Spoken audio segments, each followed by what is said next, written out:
আসসালামু আলাইকুম বন্ধুরা, আমার নাম আয়শা। আপনারা দেখছেন মডার্ন রেসিপি। চলে এসেছি নতুন একটা রেসিপি। আজ আমি আপনাদেরকে বানিয়ে দেখাবো বেথে শাকের রেসিপি।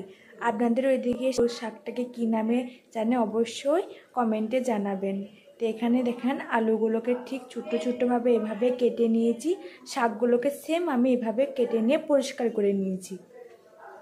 এখানে আমি প্রেশার কুকারটা নিয়ে নিয়েছি। আমি রান্নাটাকে আপনাদেরকে প্রেশার কুকারে বানিয়ে দেখাবো। ধুয়ে রাখা শাকগুলোকে এবার আমি দিয়ে নেব।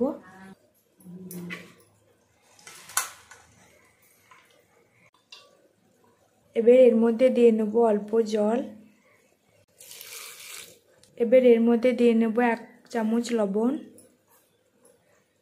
আমি ঢাকনাটাকে লাগিয়ে নিয়েছি। এখানে আমি 3টি সিটি দিয়ে নেব।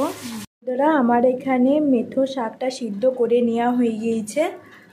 এখানে আমি একটা কড়াই নিয়ে নিয়েছি। কড়াইয়ের মধ্যে আমি দিয়ে দিয়েছি রসুন আর শুকনো লঙ্কা আর সরষের তেল। এটাকে হালকা করে ভেজে নেব।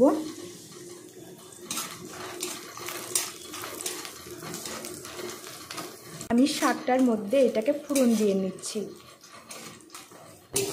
আমার এখানে রসুন আর শুকনো লঙ্কাটা ভেজে নেওয়া হয়ে গিয়েছে। এবার আমি সিদ্ধ করে রাখা শাকটাকে এর মধ্যে ঢেলে নেব।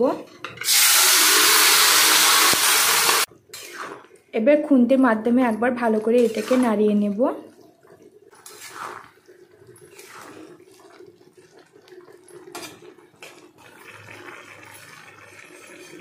এর মধ্যে আপনারা যে জলটা দেখতে পাচ্ছেন বন্ধুরা, এর জলটা একবারেই শুকিয়ে যাবে, তখন আমার রান্নাটা কমপ্লিট হয়ে যাবে।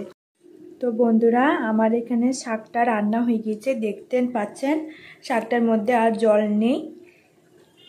তো বন্ধুরা, আমার এখানে শাকটি দেখেন আমি পরিবেশন করে নিয়েছি।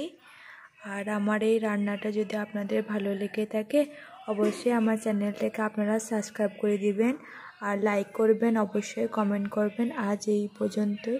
আল্লাহ হাফেজ।